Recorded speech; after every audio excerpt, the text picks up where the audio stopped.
이 미세먼지를 잘 느끼시는지는 모르겠습니다만 박근혜 전 대통령은 지금 서울 구치소에 있지 않습니까? 네. 지금 검찰이 계속 조사를 하고 있는데 계속 모든 혐의를 부인하고 있다 이런 보도가 나오고 있거든요. 이거 어떻게 보십니까? 앞으로도 그렇지 않을까 싶습니다. 아하. 저는 박근혜 전 대통령이 뭐 굉장히 오랜 시간 동안 청와대에서 살았었고, 예. 뭐 아주 어렸을 때부터의 기억을 여전히 떨치지 못하고 있다는 생각이 많이 드는데, 예.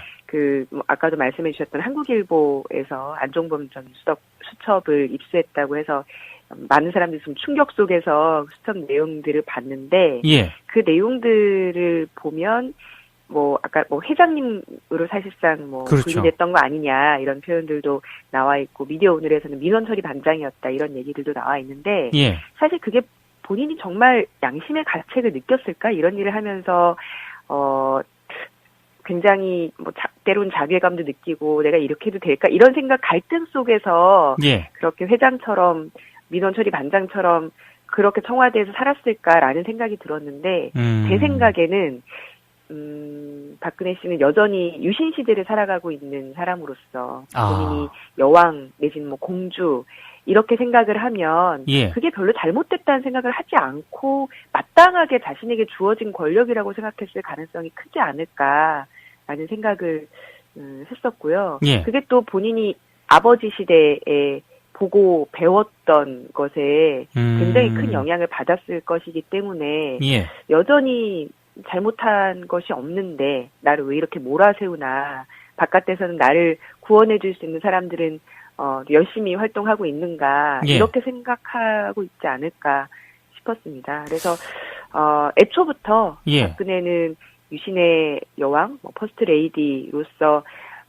그 자리에 오르지 말았어야 할 사람이고, 그에게 어떤 자기 반성과 뉘우침을 통해서 국민 앞에 사과하는 것, 이것은 우리가 지난 몇 년 동안도 한 번도 기대했던 것처럼 확인하지 못했었던 것이었는데, 예.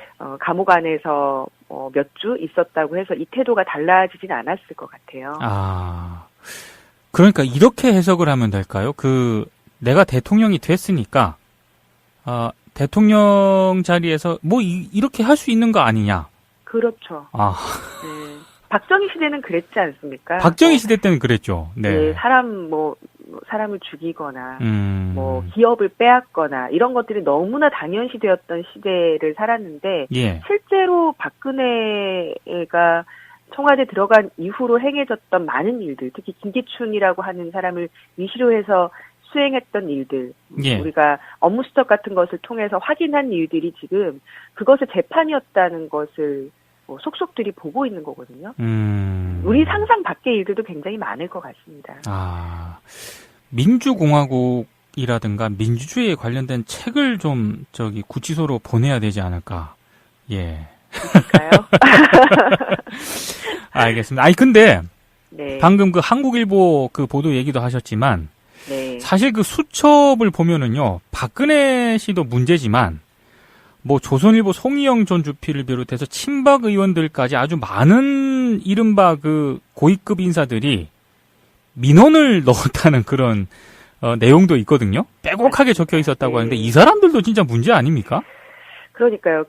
이 최순실 게이트가 처음 터졌을 때 마치 조선일보, 특히 TV조선은 자신들은 처음부터 박근혜와 대척점에 있었다는 듯이 그렇게 폭로전에 앞장섰었지만, 예. 실제로 이들은 박근혜 정권을 만들었던 세력이고, 네네. 그 안에서 가장 많은 이득을 받았던 세력들이지 않습니까? 그렇죠. 그리고 제가 보기엔 지금 바른정당을 중심으로 형성돼 있는 친박 의원들, 비박 의원들까지 포함해서 예. 새누리당 전체 세력들이 사실 여기에 여러 가지로 개입되어 있었을 거라고 생각을 합니다. 그래서 검찰에서 어느 정도까지 수사를 할 수 있을지 모르겠지만 부역자라고까지도 표현이 되고 있는데, 예. 박근혜 정권에서 아주 작은 이익을 봤던 세력들까지도 전부 다 찾아내서 처벌을 하는 과정들이 앞으로 어쩌면 지리한 시간일지 모르겠지만 끝까지 있어야 된다고 생각이 들고요. 예. 특히 그 안에서 본인의 색깔을 바꾸고 기회주의적으로 줄을 갈아타면서 자신은 언제 그랬냐라는 식으로 발뺌하는 세력들은 더더욱 나쁠 거라고 생각하거든요. 왜냐하면 차기 정권에 또 빌붙어서 유사한 그런 범죄 행위들을 하면서도 국민들을 눈속임을 하는 그런 세력들이 있을 거라고 생각하기 때문에 예. 눈을 크게 뜨고 검찰 수사뿐만 아니라 예. 국민들이 곳곳에서 이런 범죄와 비리들을 잡아내는 일을 해야 될 것 같습니다. 그렇죠. 항상 기회주의자들이 정권을 망치는 거 아니겠습니까? 예. 그래서 저는 사실 자유한국당은 크게 걱정이 되지는 않습니다. 워낙 다 드러났기 때문인데 예. 오히려 그 자유한국당 밖에 있는 전 청와대 주변에 있었던 세력들 네네. 그것이 뭐 언론에도 있고 검찰에도 있고 뭐 곳곳에 있을 텐데 예. 그 세력들을 더 눈여겨봐야 되지 않을까 싶더라고요. 알겠습니다. 우병우 전 청와대 민정수석이 오늘 이제 검찰 조사를 또 받는데요. 두 번 조사에서는 살살 잘 빠져나가지 않았습니까? 근데 이번에는 좀 어떨까요? 어떻게 보십니까? 지금 뭐 검찰 권력 안에서는 굉장히 많은 고민들을 하고 있겠죠. 우병우를 구속시키고 처벌하는 것이 검찰 권력 전체를 흔들어 놓는 그런 양상으로 번질 것이 예상이 되고 있기 때문에 그렇죠. 예. 우리가 뭐 최근 년에 뭐 그 영화나 드라마 같은 곳에서 검찰의 그 속살을 보여주는 그런 소재들이 굉장히 많이 나오고 있는데 그런 것들만 봐도 알지 않습니까? 우병우 같은 사람이 구속된다면 뭐 혼자만 죽지 않겠다라고 하면서 네네네. 본인이 알고 있는 검찰의 뭐 각종 비리라든지 그 어두운 면들을 다 까발릴 가능성이 없지 않아 있고 그런 것들을 가지고 뭐 협박 아닌 협박 같은 것도 그동안 많이 진행을 했을 거라고 뭐 저희가 추리해 볼 수 있을 것 같은데 그렇다면 결국은 이들로서는 검찰 권력으로서는 차기 정권이 어떤 정권이 될 것인가에 따라서 우병우에 대한 수사를 어디까지 진행할 것인지 계산기를 두드리고 있지 않을까라는 생각이 듭니다. 그래서 기존의 검찰 권력이 그대로 유지될 수 있는 것인지 아니면 검찰 개혁이 불가피한 그런 정권이 되어설 것인지 어떤 선을 그들 나름대로는 계산을 하고 있을 것 같은데 그래서 저는 이 부분이 참 답답합니다. 지금 뭐 국민들이 굉장히 오랫동안 촛불도 들고 광장이라고 하는 새로운 민주주의의 공간을 만들었는데 그것이 박근혜 한 사람 끌어내리는 것에 그칠 것인지 아니면 우리 한국 사회의 가장 어두운 면들을 파헤쳐서 완전히 새로운 대한민국을 만들 것인지 그 어떤 기로에 선 시점이 지금일 거라고 보거든요. 얼마 전까지는 박근혜를 구속시키는 것 여기에 집중했었다면 이제는 그냥 정권 교체, 그 다음 이제 정권 교체다 이것이 아니라 교체된 정권이 어떤 정권일 것인가, 검찰까지 완전히 새롭게 도려낼 수 있는 곳일까, 이 부분에 대한 어떤 비전이 그려져야 우병우에 대한 수사 같은 것들도 국민들이 요구하는 바대로 이루어지지 않을까 싶습니다. 아하, 알겠습니다. 정치 얘기를 좀 해봐야 될 것 같습니다. 19대 대선 후보가 이제 각 당의 19대 대선 후보가 이제 모두 결정이 됐는데요. 다자구도니 뭐 양자구도니 이런 얘기들을 언론에서 많이 하거든요. 좀 어떻게 전망을 하십니까? 뭐 선거구도는 끝까지 다 봐야 아는 거겠죠. 어제까지 이미 뭐 패가 어느 정도 다 까였기 때문에 김종인 씨가 반문연대를 들고 이렇게 출마 선언 뭐 오래전부터 준비하고 있었겠지만 여기까지 나왔기 때문에 이제 뭐 그렇게 그림이 다양하게 되진 않을 것 같습니다. 여러분들께서 다 상상하고 계신 안에서 될 것 같은데 뭐 지금 분위기에 오늘자 뭐 조간에서는 양강구도, 양자구도로 이렇게 몰아가고 있는 분위기가 있는 건데 얼마 전에 제가 또 재밌는 SNS에 그림을 봤습니다. 보셨는지 모르겠는데 일베가 요즘 고민을 많이 하고 있다고 보셨나요 혹시? 그 계단 얘기하시는 거죠?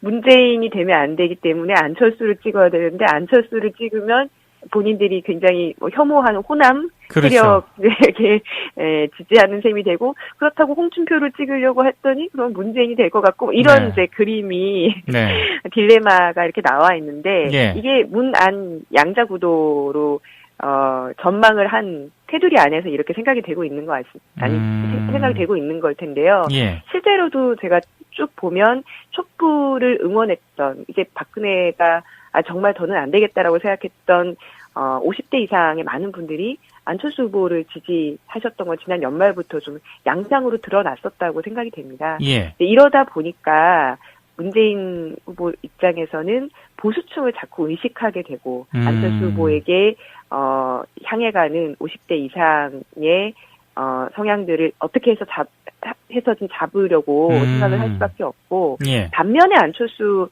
후보는 호남 정서를 무시할 수 없는 조건에 지금까지 오지 않았습니까? 그렇죠. 예. 그러다 보니 오히려 안철수 후보가 더 진보적인 거 아니야라는 생각이 들 정도로 특히나 사드 문제라든지 예. 안보 문제에서는 그런 발언들이 계속 있었었죠. 그래서 저는 양강 구도를 내다본다 하더라도 차기 정권의 성격을 뭐라고 규정하기 상당히 어려운 애매한 구석들이 있다. 예. 이게 원래 중도라는 것이 그렇다라고 할 말은 없지만 예. 이것이 어떤 변화들을 가져올 것인가, 특히 진보를 열망하는 국민들의 입장에서는 참 그 색깔을 그리기 어렵다라는 생각이 듭니다. 그래서 어찌 보면 자유한국당 홍준표 후보가 몇 표를 얻을 것인가, 이것이 정권의 색깔을 규정할 수 있겠다라는 생각도 많이 들고요. 예. 만약에 무시하지 못할 높은 득표를 하게 되면 차기 정권이 더 보수층의 요구를 배려할 수밖에 없게 될 거기 때문에 예. 반면에 진보 후보가 상당히 유의미한 득표를 하게 된다면 차기 정권은 여전히도 진보적 개혁 요구라고 하는 것을 광장에서 이어서 또 가지고 갈 수밖에 없지 않을까 생각이 돼서 예. 지금으로서는 누가 가장 유력한 후보 내지는 차기 정권으로까지 이어진다고 하더라도 그 정권의 성격을 얘기하기가 상당히 어려워지고 앞으로 남은 한 달 동안 그 색깔을 규정하는 그런 목소리들이 국민들 안에서 더 뿜어져 나와야 되지 않을까. 이것을 어떤 정치공학적으로 기존의 우리 국민들의 어떤 정치적 성향 분석 이런 것에 또는 뭐 그 지역 색깔 이런 것들로 규정할 것이 아니라 예. 정말 향후 대한민국이 어떤 모습이 돼야 할지에 대한 국민들의 열망을 잘 담아낼 수 있는 분위기로 한 달 동안이 대선이 치러져야 한다고 저는 그렇게 믿고 있습니다. 알겠습니다. 진보 쪽 얘기를 잠깐 하면은요. 네. 민중연합당 김성동 후보 선거대책위원회에 네. 한국진보연대가 참가하기로 했다. 이게 뭐 잘 보도는 안 되지만 그래도 네. 보도한 곳이 있긴 하더라고요. 예. 근데 이게 어떤 의미를 좀 가질까요? 일단 한국진보연대라고 하면 민중 세력이라고 표현할 수 있는 노동, 농민, 청년, 뭐 여성, 빈민 이런 제진보 단체들의 연대 조직인데요. 예. 예전에 그 백만기 어르신께서 물대포로 돌아가셨던 민중 총궐기 네네. 같은 그런 대규모 집회 같은 것도 조직하고 그 풀뿌리 자기 조직을 가지고 있는 여러 단체들의 연대체입니다. 근데 예. 이런 곳에서 김선동 후보에 대한 지지 그리고 선대위의 공식적인 참가를 결정했다는 것은 사실 뭐 작은 의미는 아니에요. 진보 세력으로 봤을 때는. 네. 특히 왜냐하면 진보 세력 안에서도 통합진보당 강제해산 이후에 알게 모르게 낙인과 배제 논리가 작동을 했었거든요. 네네. 그런데 그게 박근혜 정권의 공포 정치에 따른 위축의 결과였다고 많은 사람들이 봤었었는데 예. 이런 위축이 촛불혁명이라고 불리는 박근혜 탄핵 이후로 어느 정도 사라지고 있는 것이 아닌가. 그래서 진보 세력이 재결집할 수 있는 토대가 마련된 것 아닌가. 이렇게도 좀 해석이 될 수 있을 것 같습니다. 박근혜 탄핵, 박근혜 구속 이후에 여러 변화들이 각 영역에서 보여지고 있는 것 중에 하나라고 저는 이렇게 생각을 하고요. 예. 또 하나는 박근혜 시대에 한상균 민주노총위원장이 구속된다거나 정교조가 노조 안임 통보를 받는다거나 이런 것들이 노동 탄압이라고 하는 양상으로 굵직하게 있었다면 예. 다른 한쪽으로는 정치 탄압이라고 하는 것을 통합진보당 해산과 국회의원직 상실 같은 것들을 통해서 또 굵직하게 보여줬었죠. 예. 이런 박근혜 시대의 진보 세력에 대한 탄압들을 어떻게 딛고 넘어설 것인가에 대한 노동은 노동대로, 진보 정치는 진보 정치대로 구체적인 노력들이 보여져야 될 텐데 예. 저는 민중연합당이라고 한다면 과거 통합진보당 강제해산의 그런 아픔을 딛고 진보 정치 부활을 얘기하면서 창당된 정당인 만큼 예. 한국진보연대가 선대위에 참여하기로 한 것은 이 박근혜 시대의 정치 탄압, 진보 정치의 어떤 큰 상처와 절망 이런 것들을 딛고 다시 진보 정치를 부활시키고자 하는 노력이 포함된 것이라고 그렇게 해석하고 싶습니다. 근데 문제는 네. 그런 의미는 일단 논외로 하더라도 네. 지금 정의당조차도 지금 언론에서 주목을 하지 않는다는 그런 비판이 많거든요. 네. 근데 지금 민중연합당 같은 경우 김성동 후보의 활동이라든가 이런 거는 거의 뭐 주류 언론에서 지금 배제를 그렇죠. 시키고 있는데 네. 이런 상황을 나름 그래도 돌파하려는 그런 전략이 있어야 되지 않을까요? 네. 이건 뭐 진보 정당 그리고 이재명 시장 같은 경우도 예. 굉장히 그런 어려움들을 많이 호소하셨었죠. 예. 지난 민주당 경선 안에서도 예. 여전히 진보 세력들 특히 군소정당은 뭐 굉장히 극심한 언론의 배제를 느끼고 있는데 예. 저희 입장에서는 2002년에 그 민주노동당 대선을 치를 때 이후로 네네. 가장 힘든 시기를 겪고 있는 겁니다. 그때는 TV 토론도 나올 수 있었고요. 네. 그래도 그 신생이긴 하지만 진보 정당으로서 어떤 희망들을 많이 갖고 있었기 때문에 예.